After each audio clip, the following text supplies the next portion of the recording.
170, 180 seats.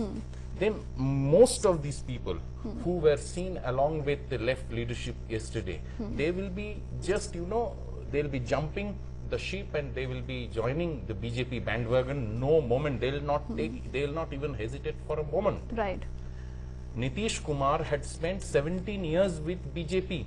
When Gujarat riots took place, he was the railways minister. He was presiding over railways ministry when Sabarmati Express was burnt. That particular coach was burnt. And what happened to the UC Banerjee, Justice UC Banerjee Commission report? Nitish Kumar had to account for that. He was railways minister. His conscience didn't prick him then. Now he has suddenly found that this Narendra Modi is so communal. So that is number one. And the left, they are so mortally afraid. I'd like to elaborate on this particular point. Sure. The left, particularly CPM, they think that by roping in Nitish Kumar, Naveen Patnaik, Jayalalitha, these regional satraps with them, they would be preempting Mamata Banerjee's move to cobble up a federal front. So that post 2014, Mamata Banerjee is not in a position to, you know, team up with these people. And CPM also wants few crumbs from Jayalalitha, 1 seat or 2 seats in Tamil Nadu, 1 seat from Naveen Patnaik, 1 from Nitish Kumar, and try to win these seats, Lok Sabha seats, riding piggyback on Nitish Kumar, Jayalalitha and Naveen Patnaik. This is the entire game plan of left. Nothing, there is no third front. Okay, although Naveen Patnaik may still prefer Mamata Banerjee in this front. Everything depends on who gets how many seats. Okay. You cannot foreclose any option right now. Okay, so it all depends on who gets how many seats, and many of these, some of these parties may not even stick to this anti-communalism front. Professor Chandok, what is your analysis of the situation? Political desperation as in principle, this is an excellent idea. I think there is making a stand that there is an alternative to communalism is important.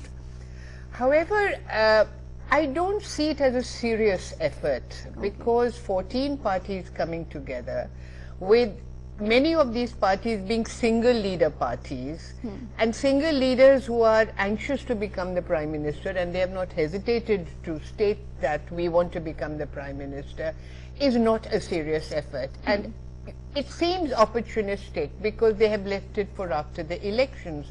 Now, after the elections, there is probability that at least 4 of these groups of these 14 parties have been partners with the NDA. They have been part of the NDA, and they will probably join whichever group wants their numbers. So it doesn't seem to be serious.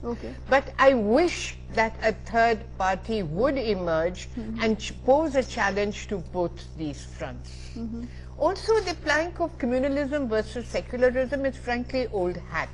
Because it seems to me that secularism has become a hat which everyone is wearing, and it doesn't seem to mean anything. What does it mean?